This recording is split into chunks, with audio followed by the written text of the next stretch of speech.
నమస్కారం వార్తలకు స్వాగతం. ముందుగా ముఖ్యాంశాలు. మంత్రి ఉత్తమ్ కుమార్ రెడ్డి ప్రెస్ మీట్, పలు అంశాలపై వివరణ.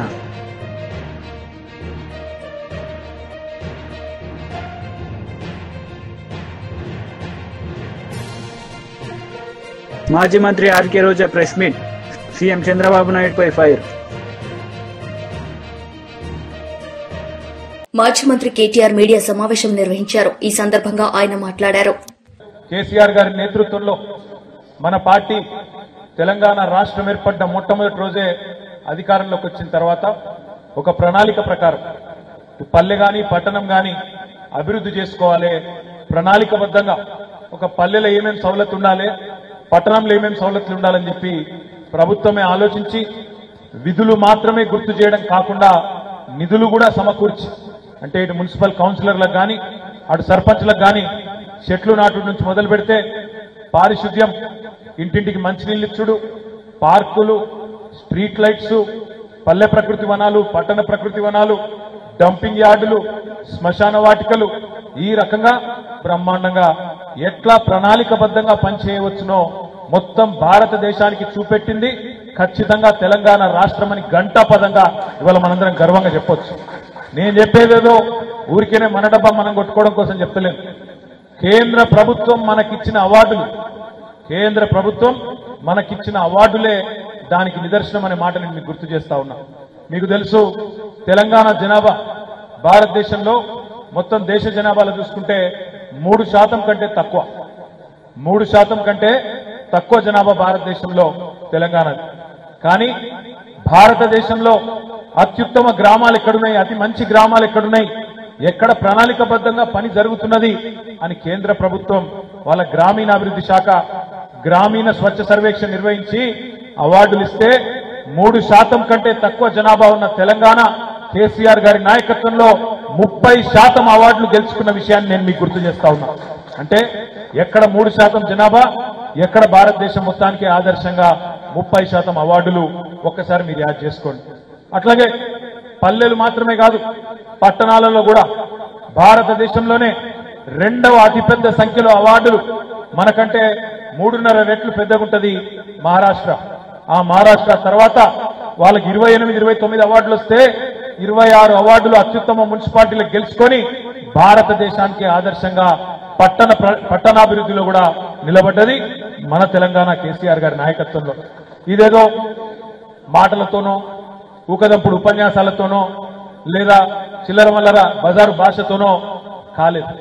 ఒక ప్రణాళికబద్ధమైన అభివృద్ధి, ఒక ఆలోచనతో ఉన్న ముఖ్యమంత్రి, ఆయన విజన్ అనుగుణంగా మరి పనిచేసిన మున్సిపల్ చైర్మన్లు, కౌన్సిలర్లు, అదేవిధంగా గ్రామ పంచాయతీ సర్పంచులు, ఎంపీటీసీలు, వార్డు మెంబర్లు, ఉప సర్పంచులు, ఎమ్మెల్యేలు, జెడ్పీటీసీలు అందరూ కలిసికట్టుగా సమిష్టిగా పనిచేస్తే ఇది సాధ్యమైంది తప్ప, జిల్లా పరిషత్ చైర్మన్లతో సహా అందరం కలిసికట్టుగా పనిచేస్తే సాధ్యమైంది తప్ప ముఖ్యమంత్రి గారు పైన కూర్చొని నోట్లకెళ్ళి ఒక మాట అనగానే అది జీవో అయిపోదు.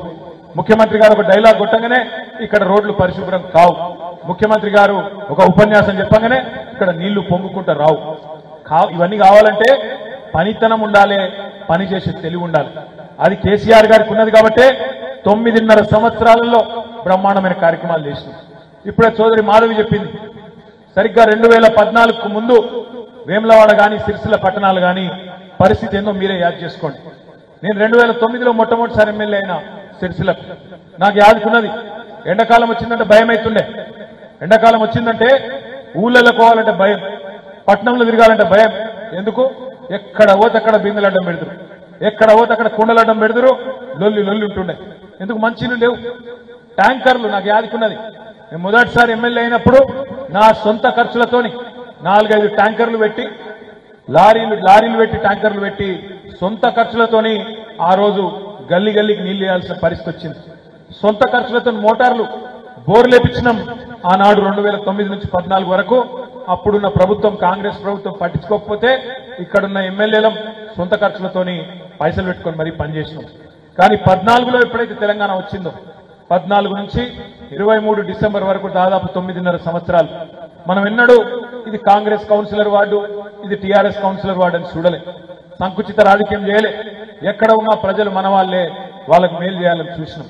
ఆ రకంగానే పనిచేసినాం కాబట్టే ఇవాళ వేములవాడ అయినా సిరిసిల్ల అయినా రాష్ట్రంలోని 142 మన హయాంలో ఉన్న మున్సిపల్ పట్టణాలు అన్నిటినీ కూడా సమదృష్టితో చూసినాం కాబట్టే ఇలా మీరు కరీంనగర్ పోయినా అద్భుతంగా కొత్తదనం కనబడుతుంది.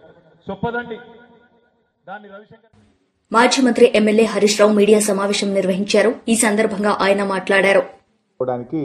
ఆంధ్రప్రదేశ్ గత కొన్ని నెలలుగా ప్రణాళికలు రూపొందించి యుద్ధ ప్రాతిపదికన ఆంధ్రప్రదేశ్ ముందుకు పోతా ఉంది. అదే గోదావరి బేసిన్లో మనకు హక్కుగా రావాల్సినటువంటివి, ఎందుకంటే ఉమ్మడి ఆంధ్రప్రదేశ్లోనే అప్పటి ప్రభుత్వం తెలంగాణకు 968 టీఎంసీలను గోదావరి జలాల్లో కేటాయించారు. మరి అదే గోదావరి బేసిన్లో మన 4 ప్రాజెక్టులకు వాటర్ అలొకేషన్ పెండింగ్ ఉంది. గవర్నమెంట్ ఆఫ్ ఇండియాలో ప్రాజెక్ట్స్ పెండింగ్ ఉన్నాయి.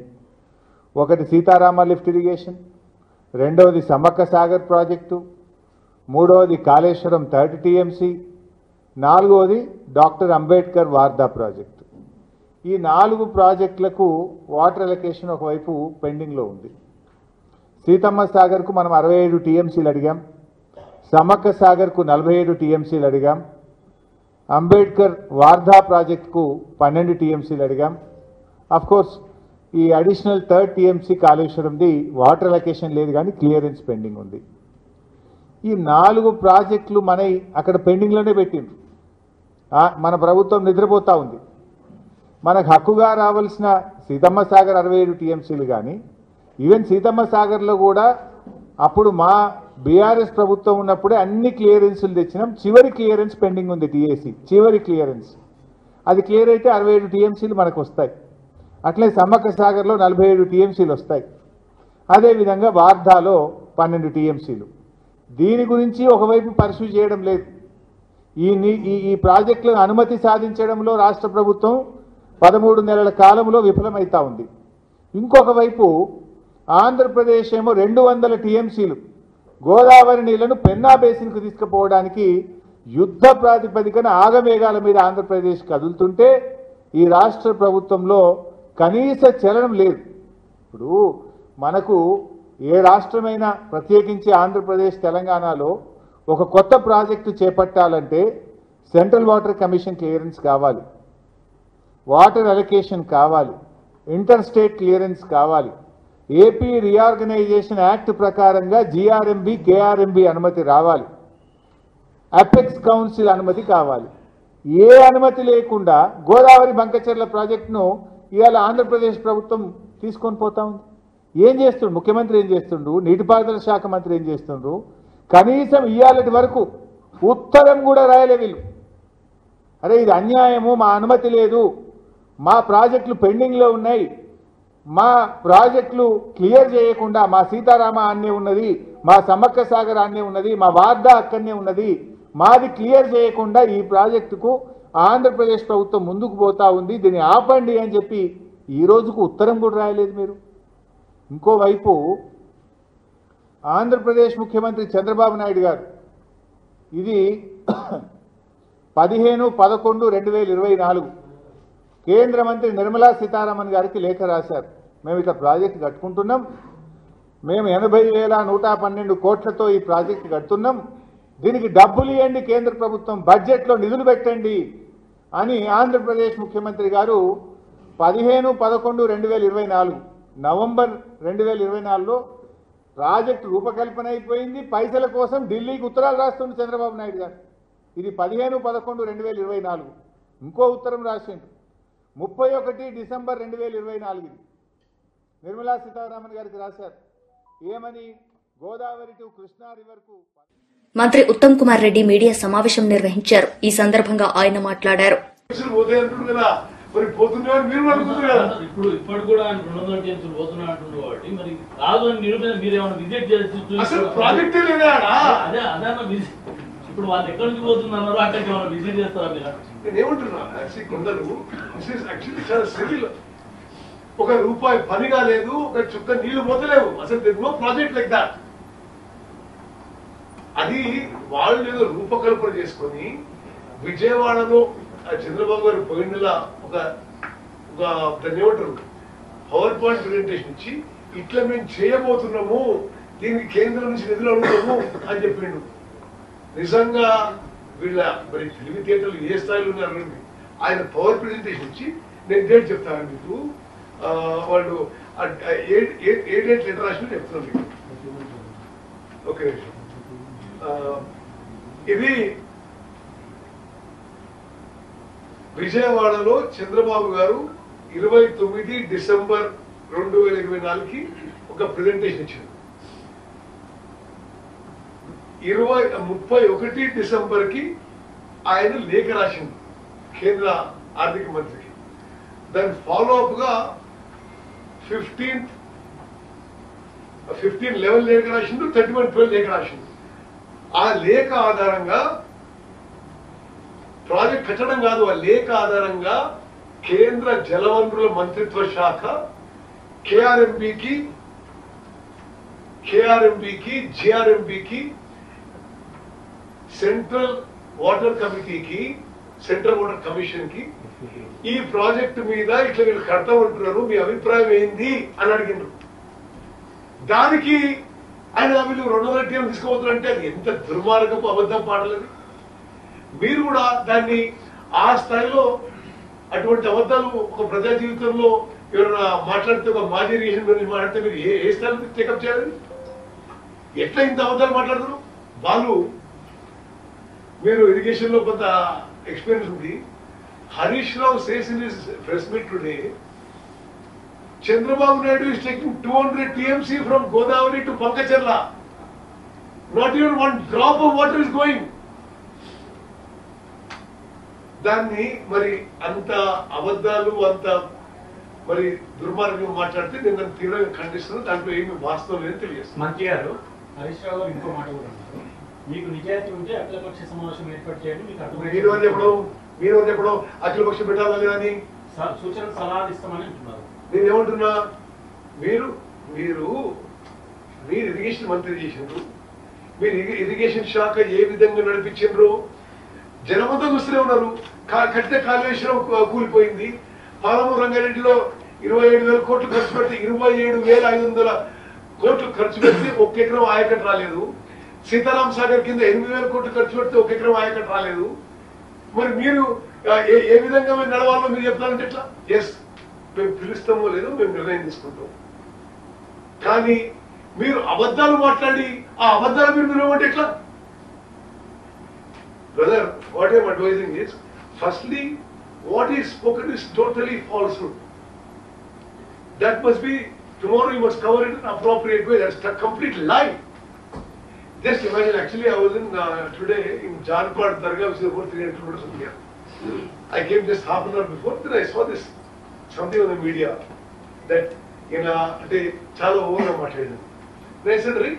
కేంద్ర మంత్రి కిషన్ రెడ్డి మీడియా సమావేశం నిర్వహించారు. ఈ సందర్భంగా ఆయన మాట్లాడారు.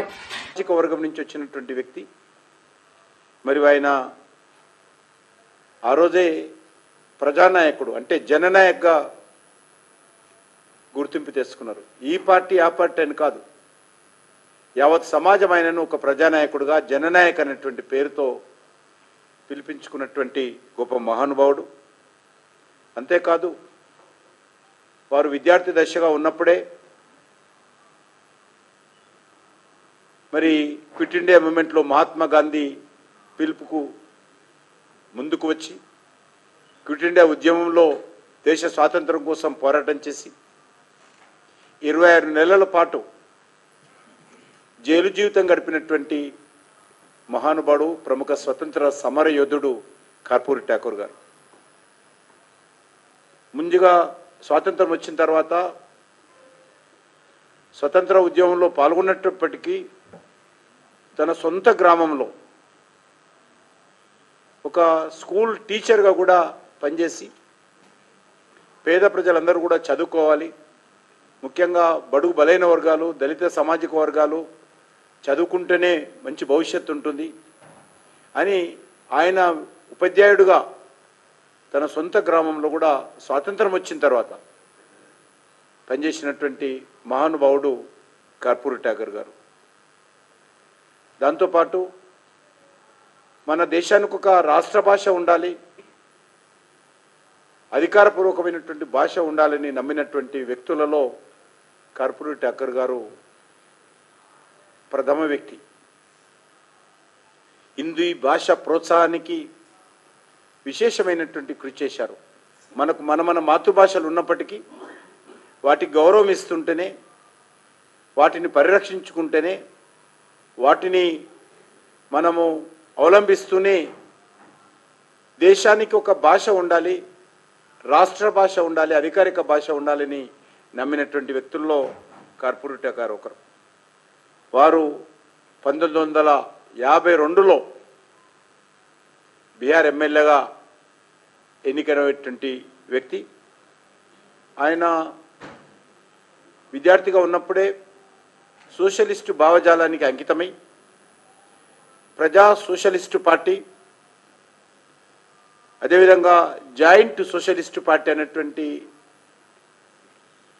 పార్టీలలో విశేషంగా పనిచేసినటువంటి మహానుభావుడు. 1960లో శ్రీమతి ఇందిరాగాంధీ గారు ఉన్నప్పుడు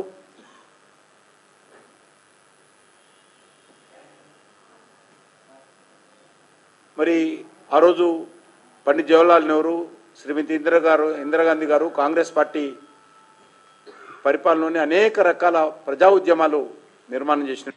మాజీ మంత్రి రోజా మీడియా సమావేశం నిర్వహించారు. ఈ సందర్భంగా ఆమె మాట్లాడారు. అంటే ఒక ఇన్సిడెంట్ గుర్తొస్తుంది. ముంబై నుంచి ఒక జూనియర్ ఆర్టిస్ట్ని తీసుకొచ్చి ఏ విధంగా ఆవిడతో తప్పుడు కేసులు పెట్టించి జిందాల్ లాంటి పారిశ్రామికవేత్తల్ని బెదిరించి బ్లాక్మెయిల్ చేశారు. మరి ఈ విధంగా పారిశ్రామికవేత్తల్ని బెదిరించి బ్లాక్మెయిల్ చేస్తే ఈ రాష్ట్రంలో ఎవరైనా పెట్టుబడులు పెట్టడానికి వస్తారా అని నేను అడుగుతున్నా. అలాగే ఐపీఎస్ అధికారులు, సీనియర్ మోస్ట్ ఆంజనేయులు గారు, సంజయ్ గారు, ఠానా గారు, విశాల్ గున్ని లాంటి ఐపీఎస్ ఆఫీసర్ల మీద కూడా కక్ష సాధింపుగా కేసులు పెట్టి వేధిస్తే ఈ రాష్ట్రంలో ఎవరైనా పెట్టుబడులు పెట్టడానికి వస్తారా అని నేను అడుగుతున్నాను.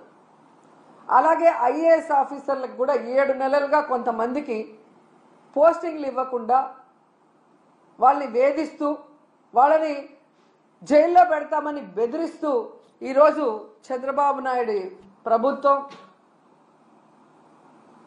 డెసిషన్స్ తీసుకుంటుంటే ఎవరైనా పెట్టుబడులు పెట్టడానికి వస్తారని నేను అడుగుతున్నా. ముఖ్యంగా ఈ రాష్ట్రంలో మీరు చూస్తే ఆడపిల్లలు, చిన్న పిల్లల మీద అత్యాచారాలు, అఘాయిత్యాలు, అలాగే హత్యలు జరుగుతుంటే అలాంటి రాష్ట్రంలో ఎవరైనా పెట్టుబడులు పెట్టడానికి వస్తారని నేను అడుగుతున్నా. అండ్ ముఖ్యంగా నారా లోకేష్ దావోస్కి వెళ్ళి సిగ్గు లేకుండా నా ప్రత్యర్థుల్ని అనగతొక్కడానికి నేను రెడ్ బుక్ని యూజ్ చేస్తున్నాను అని చెప్తే ఎవరైనా పెట్టుబడులు పెట్టడానికి వస్తారా అని నేను అడుగుతున్నాను. ఈరోజు మీరు చూస్తే ఈ రాష్ట్రానికి పెట్టుబడులు రాకపోవడానికి కారణం ఈ రెడ్ బుక్ రాజ్యాంగమే. ఎందుకంటే ఎవరైనా పెట్టుబడులు పెట్టాలి అంటే ఆ రాష్ట్రంలో లా అండ్ ఆర్డర్ కరెక్ట్గా ఉండాలి, పారదర్శకమైన పరిపాలన ఉండాలి, అలాగే రోడ్డు, రైలు, ఏరోప్లేన్, అలాగే పోర్ట్స్, ఇవన్నీ కూడా అంటే ట్రాన్స్పోర్ట్ ఇది కరెక్ట్గా ఉంటేనే అక్కడ పెట్టడానికి అవకాశం ఉంటుంది. మీరు చూస్తే జగన్మోహన్ రెడ్డి గారు ముఖ్యమంత్రిగా ఉన్నప్పుడు ఇవన్నీ కూడా ఎంత చక్కగా చేశారో మీ అందరూ కూడా గమనించవచ్చు. లా అండ్ ఆర్డర్ ఏ విధంగా మెయింటైన్ చేశారు, అలాగే మీరు చూస్తే సచివాలయ వ్యవస్థతో ఎలా పారదర్శకంగా పరిపాలించారు, అలాగే ఏపీలో 3 పోర్ట్లు మచిలీపట్నం, మూలపేట, రామాయపట్నం ఏ విధంగా వర్క్స్ స్టార్ట్ చేశారు, భోగాపురం ఎయిర్పోర్ట్ ఎలా ఆల్మోస్ట్ 35% వర్క్ చేసేయటం జరిగింది, అలాగే 10 ఫిషింగ్ హార్బర్లు అన్నిటినీ కూడా తీసుకొచ్చి మీ చేతిలో పెడితే ఈరోజు మీరు ఏం చేశారు? జగనన్న పారిశ్రామికవేత్తల కోసం రెడ్ కార్పెట్ వేసి ఫ్రెండ్లీ స్టేట్గా ఇన్వెస్ట్ చేయడానికి దాన్ని ఏర్పాటు చేసి మీ చేతికిస్తే ఈరోజు మీరు red book. YSRCP leader media సమావేశం నిర్వహించారు. ఈ సందర్భంగా ఆయన మాట్లాడారు. 99 to 2004 వరకు ఒక టర్మ్, ఇదే కదా పాయింట్. అంటే 14.5 సంవత్సరాలు ఆయన ముఖ్యమంత్రిగా చేశారు. ఆయన ఆయన ముఖ్యమంత్రి 14.5 సంవత్సరాలు ముఖ్యమంత్రిగా చేసిన సమయంలో ఒక్కటంటే ఒక్క ప్రభుత్వ మెడికల్ కాలేజీలు ఆయన ఏమైనా మంజూరు చేశారా? ఆయన దిగిపోయే టైంకి 2004లో దిగిపోయే టైంకి ఈ రాష్ట్రంలో 11 గవర్నమెంట్ మెడికల్ కాలేజెస్ ఉంటే 11 గవర్నమెంట్ మెడికల్ కాలేజీల్లో ఒక్కటి కూడా చంద్రబాబు హయాంలో మంజూరు చేసినటువంటిది కాదు. అంటే చంద్రబాబు గారికి ప్రభుత్వ మెడికల్ కాలేజీల మీద ఉన్నటువంటి ఆసక్తిని ఈ సందర్భంగా నేను తెలియజేస్తా ఉన్నాను. ఎవరికైనా ఇలాంటి దౌర్భాగ్యమైన రికార్డు ఉందా? ఈ దేశంలో ఏ ముఖ్యమంత్రి అయినా తన హయాంలో కనీసం 1-2 ప్రభుత్వ మెడికల్ కాలేజీలు ఉంటే నా పేరు చిరస్మరణీయంగా మిగులుతుందని ఎవరన్నా అనుకుంటారు. చూసారా, ఆయన 14.5 ఏళ్ల కాలంలో ఒక్కటంటే ఒక్క గవర్నమెంట్ మెడికల్ కాలేజీలు ఇవ్వలేదు ఆయన. At the same time 18 private medical కాలేజీలు వస్తే ఆయన టెన్యూర్లో అవుట్ ఆఫ్ 18 12 ప్రైవేట్ మెడికల్ కాలేజీలకు సంబంధించినటువంటి అనుమతులు ఆయనే ఇచ్చినాడు. ఆయన అంటే ప్రైవేట్ మీద ఆయనకు ఉన్నటువంటి ఆసక్తికి అది ఒక చిన్న నిదర్శనం. ఏమిటి చంద్రబాబు గారు, నాకు అర్థం కాదు, మీ హయాంలో ఒక్కటంటే ఒక్క గవర్నమెంట్ మెడికల్ కాలేజ్ ఇవ్వలేదు. మీ తర్వాత వచ్చినటువంటి రాజశేఖర రెడ్డి గారు రిమ్స్ మెడికల్ కాలేజీలో, Rajiv Gandhi institute of medical sciences అని శ్రీకాకుళంలోను, ఒంగోలులోను, కడపలోను, మరి అలాగనే అనంతపురంలో ఒక గవర్నమెంట్ మెడికల్ కాలేజ్, వీటన్నిటిని ఇచ్చారు ఆయన. దాని కొనసాగింపుగా ఈరోజు జగన్మోహన్ రెడ్డి గారు